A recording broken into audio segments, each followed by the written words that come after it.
So guys, balik lagi sama Kuliah Sore bareng L di sini. Oke, jadi di video kali ini kita mau unboxing smartphone baru dari Infinix ya. Ini adalah Note series mereka, yaitu Infinix Note 60 Pro. Jadi Infinix Note 60 series bakal launching di tanggal 18 nanti. Jadi ada Note 60 biasa dan ada Note 60 Pro yang mau kita bahas sekarang ini. Nah, buat harga sendiri Infinix Note 60 Pro ini sebenarnya belum keluar ya, dan Infinix juga belum kasih tahu harganya berapa. Tapi anehnya di e-commerce itu harganya udah mulai dijualin sama seller-seller. Jadi kalau Note 60 Pro ini itu mulai dari 4,8-4,9 juta ya, sedangkan yang Note 60 biasa itu mulai dari sekitar 3,6 jutaan. Jadi ya, di indeks ekonomi ya, di harga-harga yang lagi naik ini, terutama harga-harga smartphone, Infinix ya bisa dibilang harganya naik, tapi dia juga kasih upgrade dari Note series sebelumnya. Dan langsung aja kita lihat, karena ya aku cukup tertarik sama smartphone yang satu ini, jadi langsung aja kita buka. Jadi kalau Note 60 Pro ini hadir dalam dua varian, storage yang 8/256 GB sama yang 12/256 GB. Jadi nggak ada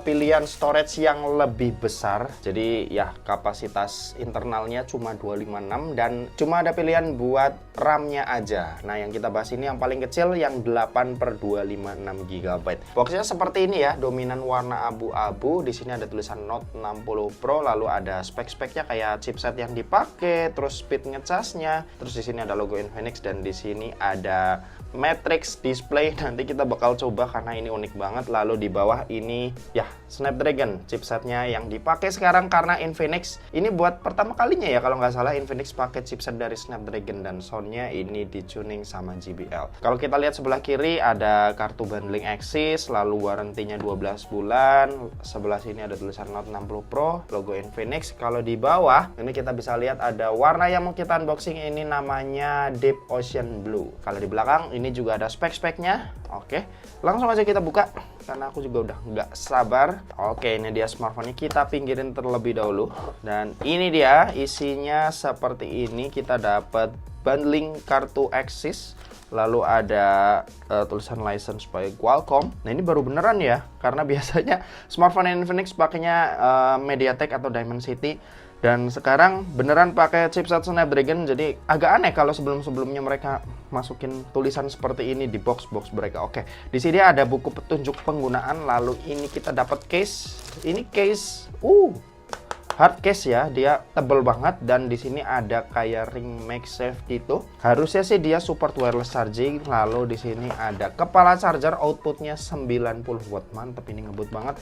Lalu ada adapter, ada kabelnya, ini USB Type C, dan di bawah sini ada SIM ejector. Oke, seperti itu. Ini kita bakal beresin dulu. Kita langsung lihat aja smartphone-nya. Oke, ini dia smartphone-nya, Infinix Note 60 Pro. Langsung aja kita buka. Warna Deep Ocean Blue-nya seperti ini. Ini stiker kita lepas sekalian aja. Oke, stiker udah kita lepas. Dan ini dia desain dari birunya menyala sekali ya. Bisa kalian lihat dia punya desain yang cukup lagi kekinian. Jadi Infinix Note 8 kemarin juga pakai desain seperti ini. Ya, ini desain iPhone. Sebenarnya pionirnya Poco sih, cuma iPhone yang bikin desain seperti ini jadi hype. Dan Infinix pakai juga di dua smartphone terakhir mereka, yaitu Infinix Note 8 dan sekarang Infinix Note 60 series. Seperti ini, kalian suka atau enggak desain seperti ini ya? Di sini ada 3 titik kamera, tapi sepertinya kameranya cuma 2. Yang ini kemungkinan IR sensor. Yang jelas di sini ada 3 titik hitam. Ini bukan buletan ya, ini 3 titik kotak. Lalu di sini ada LED flash. Lalu kalau kita lihat di bagian bawah ada logo Infinix. Terus di sisi kanan, ini menarik nih. Di sini ada tombol volume, tombol power, dan ini seperti kamera kontrol yang ada di iPhone. Nanti kita bakal coba ya, ini fungsinya apakah sama seperti punya iPhone. Lalu kalau kita lihat sebelah atas, di sini ada lubang speaker, lalu ada IR sensor dan lubang mikrofon. Kalau kita lihat sebelah kiri ada tombol action button ya, kayak action buttonnya iPhone, cuma kalau di Infinix ini aku belum tahu namanya apa. Terus kalau kita lihat sisi sebelah bawah, di sini ada SIM slot, lalu ada lubang mikrofon, lubang charging USB-C, sama ada grill speaker lagi yang menandakan speakernya ini udah stereo ya. Buat SIM slotnya sendiri dia dual nano SIM tanpa adanya slot buat micro SD tambahan. sayang banget karena storage yang dikasih itu mentok cuma 256 GB. Jadi harusnya kalau misal 256 GB aja Infinix kasih slot buat micro SD tambahan ya, cuma sayang banget di sini nggak dikasih. Oke, ini kita bakal nyalain dulu buat layarnya flat ya dia, jadi bukan melengkung kayak Infinix Note Edge. Yaudah, kita bakal install aplikasi terlebih dahulu di smartphone ini, nanti kita balik lagi.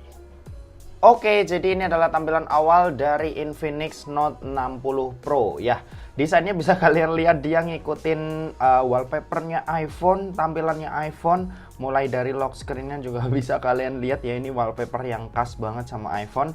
Terus buat fingerprint dia under display, kecepatan bacanya udah lumayan oke. Jenisnya optikal ya, dan ya udah lumayan enak buat dipakai. Sebelum kita lanjut bahas spesifikasi, aku mau nunjukin dulu yang di belakang ini sejenis kayak apa ya tadi? Infinix tuh namainnya, oke, ini dia namanya Active Matrix Display. Jadi contoh ya, yang pertama kalau misal kita taruh dia bakal nampilin jam seperti ini. Ini menarik banget buat kalian yang suka naruh HP kebalik, terus nanti notif juga bisa muncul. Buat potensinya sebenarnya cukup banyak ya, dia bisa nampilin kayak timer, notifikasi, terus kalau ada call juga bisa. Dan dia juga bisa kita pakai buat main game. Contohnya ini ada beberapa game, nanti kita bisa mainin. Contohnya ini game pertama ya, kita bakal coba. Nah ini contoh game pertama, ini kayak game di Firefox gitu ya. Kalau misal kalian gak ada internet, kalian tinggal klik tombol up, tombol down aja buat ngelewatin rintangan-rintangan yang ada di depan. Contohnya seperti ini tinggal lompat-lompat. Terus game kedua, nah game yang ini nih kayak spaceship gitu. Kita tinggal tembak-tembakin yang ada di depan. Kita tinggal pakai gyroskopnya, alias tinggal gerakin HP kita aja ke kiri kanan, nanti dia bakal nembak otomatis. Ya ini buat sebenarnya gimmick buat seru-seruan aja, tapi sebenarnya mungkin buat awal-awal kita pakai, tapi nanti kalau misal kita udah pakai HP-nya kayaknya game-game yang ada di sini nggak bakal kepake juga ya, karena ya mending download game yang ada di Play Store aja nggak sih? Menurutku ini lebih berfungsi ya, pertama buat nampilin jam, terus notifikasi tadi, buat efek-efek seru-seruan aja lah di tongkrongan. Selebihnya ya mungkin kayak fitur game-game tadi itu cuma gimmick tambahan yang nggak terlalu kepake. Oke, seperti itu. Sekarang kita bakal lanjut bahas spesifikasinya. Kalian bisa simak aja tabel yang ada di sebelah kanan seperti biasa. Jadi buat chipset smartphone yang satu ini itu pakai chipset Snapdragon 7S Gen 4. Yap, kalian nggak salah dengar, ini smartphone Infinix yang pakai chipset Snapdragon. Dan buat pilihan storage sendiri ada dua, yaitu 8256 sama ada yang 12/256. Tadi skor Antutu udah aku cek, dia dapetin angka di 1,1 juta ya. Ya ini angka yang sebenarnya udah jadi apa ya, patokan yang standar lah buat chipset Snapdragon 7S Gen 4. Kalau buat kapasitas baterainya sendiri, dia punya kapasitas baterai yang cukup gede, yaitu 6500 mAh dengan speed ngecas yang ada di 90 watt. Dia juga punya fitur wireless charging 30 watt, mantap.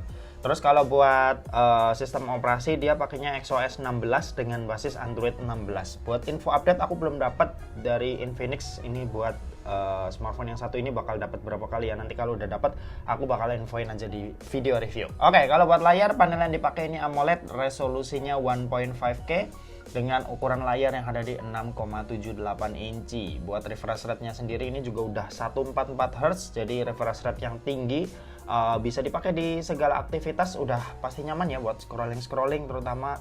Terus buat main game juga ya pastinya udah lebih enak lah ketimbang layar yang 120, 90 atau bahkan 60 Hz. Nah kalau buat kamera ini di belakang ada dua kamera. Pertama ada kamera utama yang resolusinya 50 megapiksel dengan support OIS juga ya. Sementara itu yang satu lagi ini lensa ultrawide yang resolusinya 8 megapiksel. Kalau buat yang di bagian depan ini resolusinya 13 megapiksel. Nah kalau buat menu-menunya sendiri, paling kiri ada mode vlog, lalu ada video, AI cam, portrait, terus ada street snap, lalu ada super night, dan pilihan more seperti ini cukup lengkap ya. Terus kalau buat perekaman video, buat perekaman video dia bisa Full HD 60 dan 4K 30 fps, mantap. Sementara itu buat kamera depan dia bisa 4K 30 fps juga dan Full HD 60. Jadi kamera depan belakang itu sama.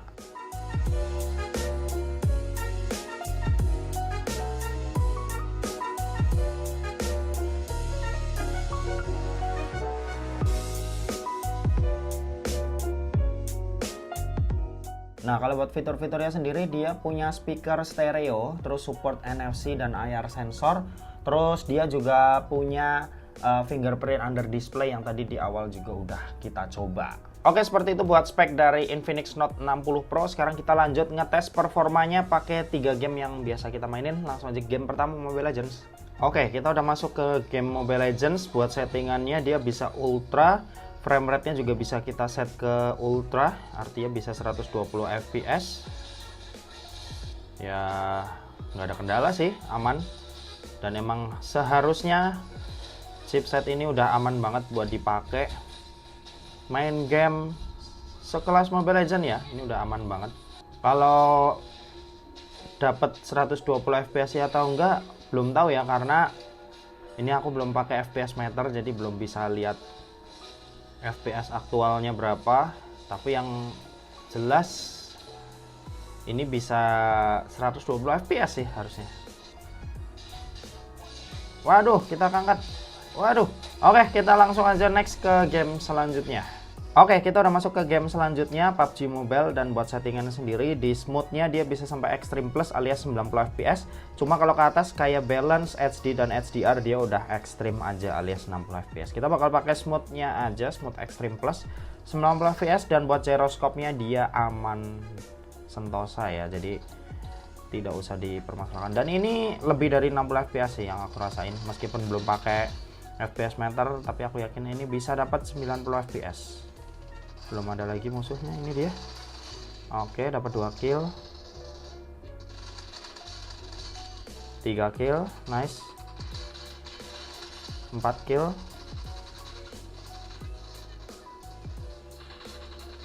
Kita harus 1 kill lagi lah ya. Oke, 5 kill seperti itu. Dan langsung aja kita ke game selanjutnya. Oke, kita udah masuk ke dalam game Genshin Impact. Dan buat settingan kita coba langsung ke highest ya, apakah dia bakalan dapat FPS tinggi atau enggak. Oke, highest.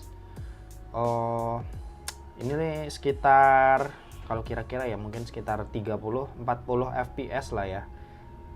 Oke, coba kita bakal setting ke yang lebih rendah, tapi FPS tetap di 60, misal high 60. Apakah dia bisa? Oke, ini kayaknya belum dapat 60 fps. Coba kita turunin lagi sampai lowest 60. Harusnya ini terlalu enteng sih buat HP ini ya, ini terlalu enteng. Dan kayaknya mungkin sweet spotsnya kalau misal kita pakai 7S Gen 4 mungkin pakai medium, ininya kita set 60. Nah, ini mungkin sweet spotnya dari HP ya yang satu ini. Coba ya, kita bakal ngeluarin efek skill. Oke.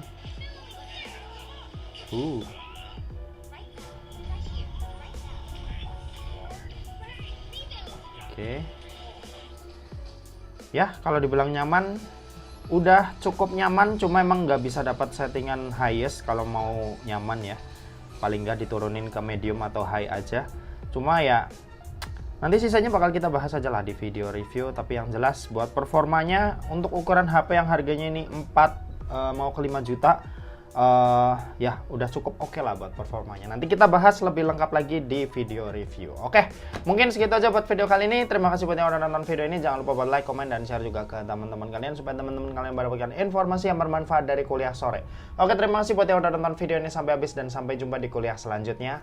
Bye bye.